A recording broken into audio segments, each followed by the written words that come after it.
여성들이 평생 사용하는 생리대는 만여 개에 이릅니다. 생리대의 구조를 살펴보면요. 피부에 직접 접촉하는 탑시트와 그 아래 흡수체가 있습니다. 흡수체 밑에는 방수 기능을 가진 막이 있고 가장 아랫부분에 고정용 접착제가 붙어 있습니다. 각각에는 강력한 흡수력을 지닌 고분자 물질 폴리아크릴레이트를 비롯해 수백 종의 화학 물질이 섞여 있습니다. 여기에 표백제와 인공색소, 향 등이 추가로 사용되기도 합니다. 이 화학 물질 하나하나의 양은 인체에 미치는 영향이 미미한 것으로 알려졌습니다. 식약처도 지난해 개별 화학 물질의 검출량을 발표하면서 인체에 유해하지 않다고 결론 내렸습니다. 자, 그런데 각각의 화학 물질이 합쳐지면 어떻게 될까요? 신방실 기자가 취재했습니다. 지난해 식약처가 내놓은 생리대 위해성 실험 결과입니다. 유해 화학물질의 양이 매우 적어 인체에 해를 주지 않는다는 내용입니다. 그대로 믿어도 될까?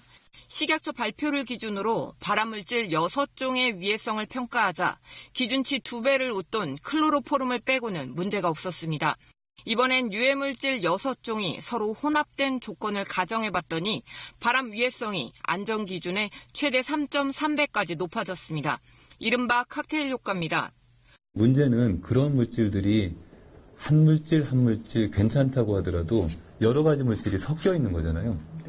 섞여 있으면 함께 존재하면서 마치 칵테일처럼 독성 반응을 일으킬 수가 있습니다. 동시에 노출되는 유해물질의 종류가 더 늘어나면 발암 위험성이 그만큼 커질 수 있다는 겁니다. 생리대에 존재하는 것으로 추정되는 화학물질은 수백 종류. 부직포 부분에 포함돼 플라스틱을 유연하게 만드는 프탈레이트는 대표적 환경 호르몬입니다. 또 생산 과정에서 농약이나 다이옥신 등 부산물이 들어갈 확률도 배제할 수 없습니다. 식약처도 개별 물질에 대한 위해 평가의 한계를 인정합니다. 식약처는 통합적인 위해평가 기술이 개발되어 있는 프탈레이트류를 시작으로 해서 앞으로 통합적 위해평가를 개발하고 수행하도록 하겠습니다.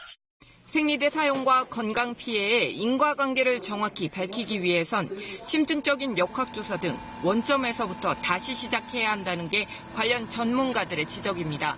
KBS 뉴스 신방실입니다.